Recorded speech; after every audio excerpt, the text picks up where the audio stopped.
గుత్తి వంకాయ కూరని ఇట్లా గూడా జేస్తానని నేను అస్సలు అనుకోలేదు. కానీ ఈ ఈ రోజు జేసిందంటే ఎప్పుడు జేయల. ఫస్ట్ టైమ్ ఎక్స్‌పీరియన్స్ అయింది నాకు. ఏంటనేది లాస్ట్ వరకు జూడండి. ముందైతే ప్రాసెస్ జెప్తా జూడండి. ఇక్కడ గుత్తి వంకాయ కోసము నేను ఇది కన్నడ స్టైల్‌లో జేసుకుంటారు. మా ఇంటి పక్కన ఆంటీ వాళ్ళు జేసుకుంటారు. అయితే వాళ్ళ స్టైల్ అయితే ఎలా ఉంటది టేస్ట్ గూడా చూద్దామని ట్రై జేశాను నేను.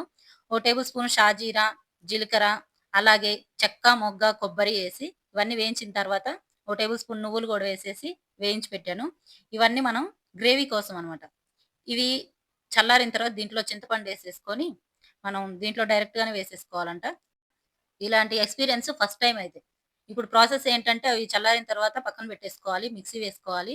దీంట్లో ఆయిల్ అయితే వేసేసి, ఉల్లిపాయలేసేసి, కరివేపాకు గూడా వేసేసాను. వంకాయలైతే ఇలా 4 భాగాలుగా కట్ చేసుకొని డైరెక్ట్‌గా దీంట్లోనే వేసేసేయాలి. అలాగే ఇవి గూడా మగ్గించుకోవాలి. ఇదే ఆయిల్‌లో మగ్గించుకోవాలి. నేను ఎప్పుడు చేసే గుత్తి వంకాయ కూర వేరే, ఇప్పుడు వేరే. కొంచెం డిఫరెంట్‌గా ఉంది.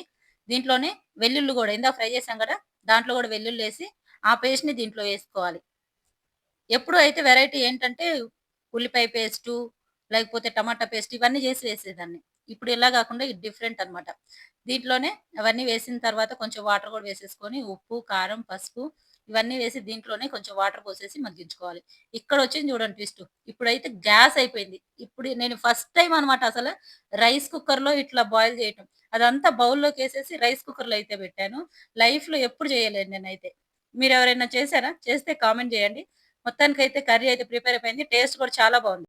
హాఫ్ అన్ అవర్ పైనైతే టైం పట్టేసింది నాకు. రైస్ కుక్కర్ చూసి భయపడకండి. ఇది 10 ఇయర్స్ బ్యాక్‌ది. వీడియో నచ్చితే లైక్ చేయండి, షేర్ చేయండి, సబ్స్క్రైబ్ చేసుకోండి. Thank you.